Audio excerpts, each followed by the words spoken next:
welcome to Diecast Restos. I'm Jason, and this week I have Lesney's Matchbox Superfast 29D Racing Mini up for restoration. This example has been painted in red, rather crudely, by a previous owner. This is covering its original bronze shade. It also has some bent axles and a badly scratched window piece. This is how it would have once looked with its number 29 decals. And this is a 1969 Mini, which it is loosely based on. The genesis of the casting was first seen in a 1970 Matchbox collector's catalogue, looking like a conventional Mini in rally spec. When it went on sale in late 1970, it had been squashed down and widened in order to perform better on Superfast play tracks. A pre-production version had door handles, hinges and shut lines cast in, but these were removed to accommodate the large side decals. All racing Minis came fitted with 5-slot wheels, except for a few late-run 2-pack issues that had cut-out 5-slot or 10-dot dash wheels. They came with either cream or ivory coloured plastic interior pieces and clear window transparencies. The most common decal applied was a black number 29 on a yellow background with an orange border. 2-pack cars had green borders instead of orange.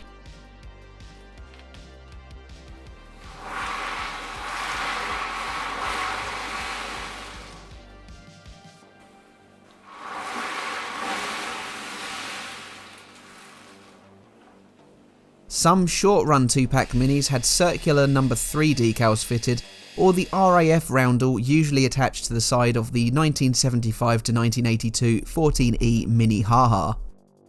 The racing Mini's paint began in bronze initially, but then changed to dark orange, while some light orange or orange-red shades can be found. During its 2-pack run, the Mini was mostly red. The original 1-75 releases were coloured by painting an orange-bronze clear coat over bronze primer, but the shift in colour came when an orange candy coat was sprayed over yellow primer. The casting ran in the Superfast line until 1976, but continued through until 1981 in the 2-pack range.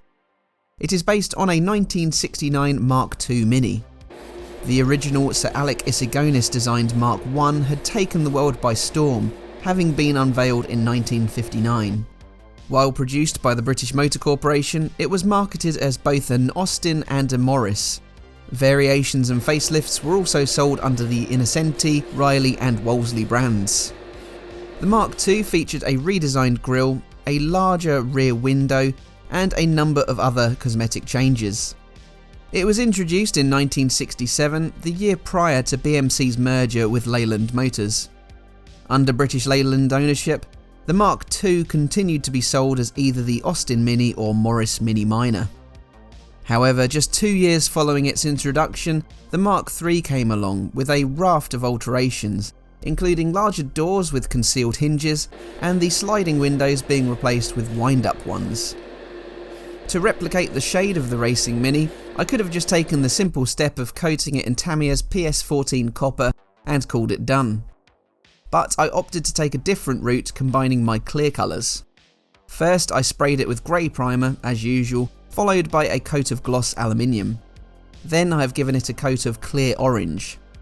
I will later go over that in clear red, though I could possibly have done this the other way around and coated the clear red with the clear orange instead. But you'll see how that turned out later on. In 1969, on the Mark III, BL dropped both the Austin and Morris names from the Mini, instead deciding to just call it simply Mini. By the time the Mark IV came about in 1976, British Leyland were reported to be working on a replacement for the Mini. There were adjustments to the subframe in order to improve refinement and reduce noise levels, plus a few interior feature changes. Its fate looked to be set with the launch of what was deemed to be its replacement, the Austin Mini Metro. That was in 1980. Production volumes were reduced as BL pushed the Metro, and overseas production in Belgium, New Zealand, Portugal, South Africa and Spain all shut down. Due to its commonality, however, the Mini continued to receive powertrain upgrades akin to those the Metro received. This included the A+ engine range, 12-inch wheels with front disc brakes, better soundproofing, and quieter, stronger transmissions. This made the Mini cost effective to continue producing despite declining sales.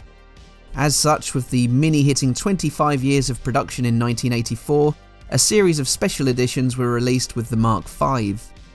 This utilised either the 1 or 1.3 litre A+ engines, but used the same Mark IV body shell, just with disc brakes and plastic wheel arches.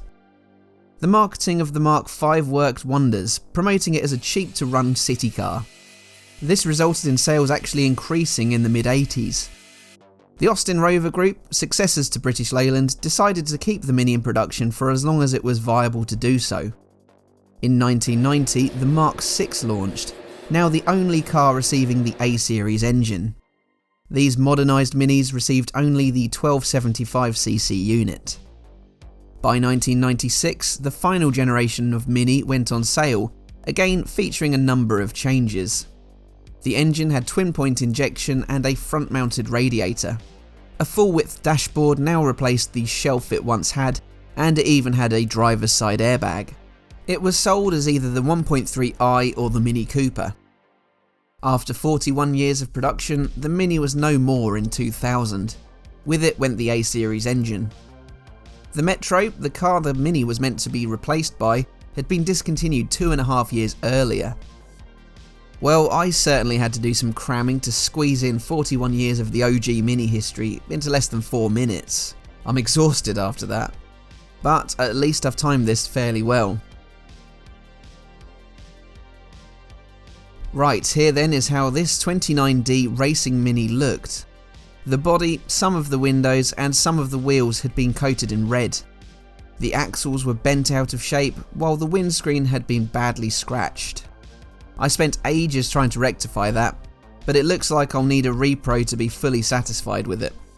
I didn't have enough time to get a replacement in before this video went out, so my polished attempt will have to suffice. So here it is now. Under the bright white studio light, it looks a lot darker than it really is. I'm quite pleased with how the clear red and clear orange combo looks over the gloss aluminium. You'll see just how peppered that window piece is at the front, but elsewhere it's come up looking really good. That's so frustrating to me. You can now make out that tiny registration plate and exhaust now that the paint has been removed from them and now that the base has been polished with Autosol. The side decals are good reproductions, and I will leave a link to where I bought them from in the description. And the axle and wheels have been spruced and straightened up by bending them into shape, coating the wheels in Citadel, and Molotow went on for the foil design. But that's it for this one, until I get a replacement window piece, that is. So thank you to my channel members, please like, comment and subscribe, but all it leaves me to say is thanks for watching, and I'll see you again for the next one. Bye for now.